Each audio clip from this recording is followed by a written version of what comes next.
Credit कार्डच्या वाढत्या वापराविषयी तुमचं मत काय आहे?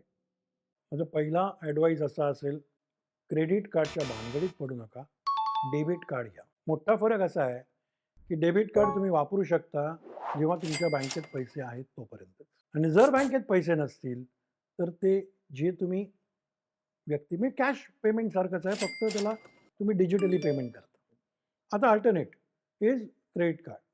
आणि अशा कित्येक बँक आणि कित्येक कंपनीज निघाल्या आहेत, की तुम्हाला ते गळ्यात मारतात. याच्यामध्ये मोस्ट इम्पॉर्टंट इज तुम्ही जेव्हा क्रेडिट कार्ड घेता, त्याला लिमिट्स असतात. ते तुमच्या सिबिल रेकॉर्डवर तुम्हाला दिली जातं, की तुमची लिमिट एवढी-एवढी आहे.